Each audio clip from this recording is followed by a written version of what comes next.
multicab na sinakyan di umano ni Jovelyn noong August 5, noong siya po ay pauwi na from Robinson's Mall,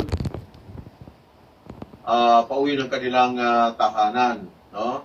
So, may mga CCTV footages na nahagip.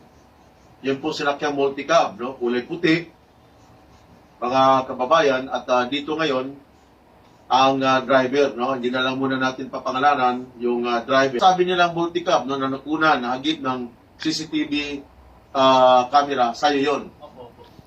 Anong ano mo, sarili mong multicab yan o Nagbaboundary lang po.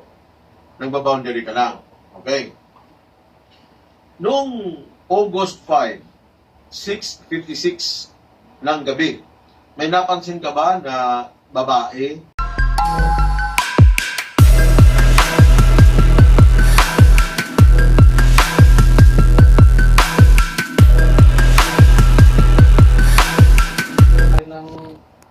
Nabiglang imbestiga na halos 1 week yung nakalipas.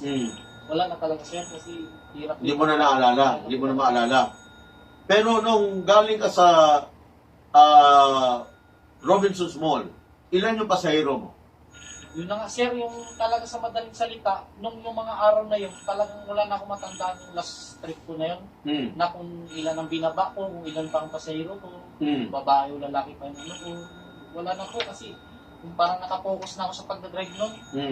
Hindi mo na tinitingnan yung likod. Opo, tsaka bukod nga po dun, siyempre po matagal na, halos 1 week na yung nakalipas, parang halos na ano na sa isip ko. Araw-araw din po ako nagabiyahe, hindi lang naman po yun. Kaya parang gumulo na, tsaka wala ko na talaga maano. Gusto ko man na alalahanin, pero magulo talaga. Okay.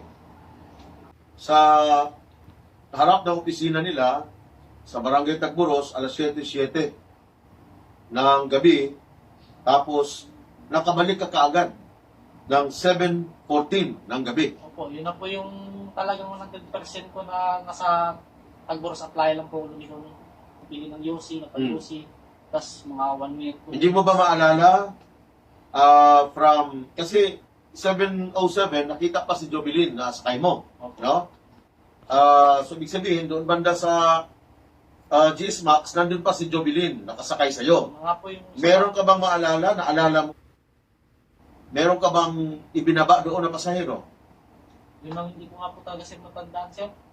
Hindi mo matandaan? Hindi rin tayo pwede magsalita na kung may binaba ako doon na wala rin. Yung nga po sa madaling salita, nakalimutan ko talaga yung pangyari niya na last trip kong Biyernes. Kasi 3.5 minutes lang, no? Bumalik ka kaagad, hindi ka na siguro nakaabot pa ng playa. Saan ka ba nagliko? Saan ka ba Ay, sa akin sir, matanda ko siyempre po sa araw-araw na gawain ko na ganun o nangyayari sa akin. Playa po talaga. Playa ka lumiko? Opo. Ilang ba yung time? 50, okay. Kung 50, kanina sinubukan ko from Robinson's Mall, from GS Max Construction, yung 3.5. Ibig sabihin, doon talaga sa pinakadulo. Sa papasok ko, sa kanto lang o sa kanto. Sa kanto ka lang. Sa kanto lang po yung babaan dito sa loob. Balik, apply yung tawag kanto. So wala ka talagang maalala between GS Max Construction Building, papunta doon, 3 minuto lang yun eh. Di ba? Wala ka maalala kung saan mo ibinaba. Kasi parang sila lang tatlo, di ba? 2 lalaki, 1 babae, si Jovelyn yun. Hindi mo talaga maalala kung saan mo sila particular doon sa National Highway na yon binaba. Mga sir, wala talaga sir. Kung nasabi sana kagad ng mga 3 days, 2 days pa lang, siguro pwede ko maalala kasi kung 1 week. Araw-araw din po ako nagpasada, sulit po pasayero lagi. Mabibring na ako. Baka ikaw yung nasakyan? Sir, ganito naman sir, kasi yung una pong balita ay Jovelyn. Di ba po, dahilan sa Rob, wala naman po na-involve ang multicab. Kung na-involve po yung multicab nung una pa ng pagkawalan niya, may isip ko po yun, siguro kung masakay ko, whatever, baka doon pa lang, maalala ko na. Hindi naman po na, yung unang balita na pagkawala, yan dahilan lang naman po, di ba Rob? Ngayon naman po na involve ang multi-cab, yun na nga po yung pagka 1 week na.